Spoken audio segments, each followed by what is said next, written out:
প্রিয় দর্শক বন্ধুরা, আজ থেকে শুরু আরও একটি নতুন বছর ১/১/২০২৪। নতুন বছরের শুরুর একেবারে প্রথম দিন অর্থাৎ নতুন বর্ষ শুরুর প্রথম দিনে জরুরি খবর বেরিয়ে আসছে। সংগঠক শিক্ষকদের গুরুত্বপূর্ণ খবর থাকছে এই ভিডিওর মধ্যে, তাই ভিডিওটিকে শেষ পর্যন্ত শুনে বোঝার চেষ্টা করবেন।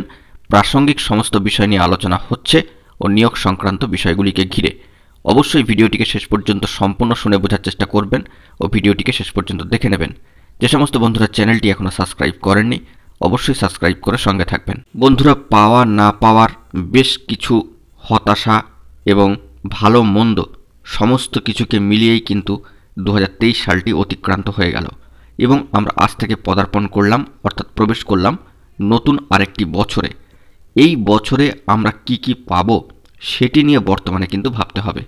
বন্ধুরা, সংগঠক শিক্ষকদের ক্ষেত্রে বিগত বছরগুলিতে অর্থাৎ চলে যাওয়া 2023 সালে কি হয়েছে না হয়েছে, তাদের নিয়োগ সংক্রান্ত বিষয় ঘিরে কতটা পজিটিভ খবরাখবর উঠে এসেছে না এসেছে, সেই সবগুলিকে ভুলে গিয়ে আবারও নতুন করে আজ থেকে নতুন পথ চলা কিন্তু শুরু করতে হবে। আজকে দিনে দাঁড়িয়ে আজকের দিন থেকেই নতুন কোনো খবর সংগঠক শিক্ষকদের বিষয়ে নিয়োগ সংক্রান্ত বিষয়গুলিকে কেন্দ্র করে উঠে আসে কিনা সেই দিকে আমাদেরকে অবশ্যই লক্ষ্য রাখতে হবে। অবশ্যই কিন্তু হাল ছাড়লে চলবে না এবং পজিটিভ দৃষ্টিভঙ্গি নিয়েই কিন্তু এগিয়ে যেতে হবে। বিগত বছরে আমরা দেখেছি যে নিয়োগ সংক্রান্ত বিষয়ে বেশ কিছু ইতিবাচক বা পজিটিভ পদক্ষেপ কিন্তু নেওয়া হয়েছে। যেমন প্রাইমারি সাউথ 24 পরগনা 2009-এর বেশ কিছু প্রার্থী নিয়োগ পেয়েছেন। আপার প্রাইমারির ক্ষেত্রে প্রসেসিংয়ে অর্থাৎ নিয়োগ প্রসেসের ক্ষেত্রে প্রথম প্রাথমিক ধাপের প্রথম পর্যায়ের কাউন্সেলিং কিন্তু কমপ্লিট হয়ে গিয়েছে বিগত বছরেই। তাহলে আমরা হতাশ হয়ে পড়ছি কেন? নতুন বছর মানে নতুন করে শুরু, নতুন করে আবার পথ চলা। সংগঠক শিক্ষকদের বিষয়ে কোনো অফিসিয়ালভাবে খবর উঠে আসে কিনা সেই দিকে আমাদেরকে তাকিয়ে থাকতে হবে। বন্ধুরা, আপনাদেরকে আবারও জানাই যে অফিসিয়ালভাবে কোনো নিউজ আপডেট উঠে আসে কিনা সেইগুলোর দিকে আমাদেরকে কিন্তু লক্ষ্য রাখতে হবে।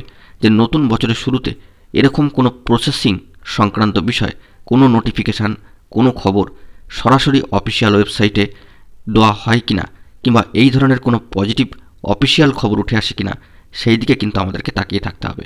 অর্থাৎ পাওয়া না পাওয়ার গল্প ছেড়ে দিয়ে নতুন বছরে আজ থেকে নতুন করে পথ চলা শুরু করতে হবে এবং আশা নিয়েই কিন্তু এগোতে হবে।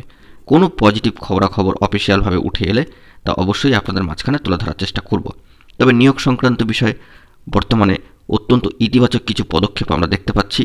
আপার প্রাইমারি সহ প্রাইমারি এবং 9 to 12 SLSTর ক্ষেত্রেও বেশ কিছু গুরুত্বপূর্ণ পদক্ষেপ আমরা দেখেছি এবং নতুন বছরে আরও কতটা প্রোগ্রেসিভ ফলাফল আসে সেই দিকে আমাদেরকে তাকিয়ে থাকতে হবে। তাই হাল ছাড়লে বা হতাশ হয়ে গেলে কিন্তু হবে না সংগঠক শিক্ষকদের ক্ষেত্রে। তাদের ক্ষেত্রে অবশ্যই নতুন বছরে কোনো পজিটিভ বার্তা অফিসিয়ালভাবে উঠে আসে কিনা সেই দিকে আমাদেরকে লক্ষ্য রাখতে হবে এবং নতুনভাবে এগিয়ে চলতে হবে। তাই বন্ধুরা, অফিসিয়াল কোনো আপডেট উঠে এলে আপনাদের মাঝখানে তার শেয়ার করে দেওয়ার চেষ্টা করব। তাই বন্ধুরা, সবশেষে জানাই যে একটি মোটিভেশনাল আপডেট নতুন বছরের শুরুতেই আপনাদের মাঝখানে তুলে ধরলাম। অবশ্যই পজিটিভ থাকুন, ইতিবাচক থাকুন এবং নতুন বছরের প্রথম দিন থেকেই ভালোভাবে কাটান। বন্ধুরা, এখন এই পর্যন্তই। গুরুত্বপূর্ণ আপডেটগুলি পাওয়ার জন্য অবশ্যই এখনই চ্যানেলটিকে সাবস্ক্রাইব করে নিয়ে সঙ্গে থাকুন। ধন্যবাদ।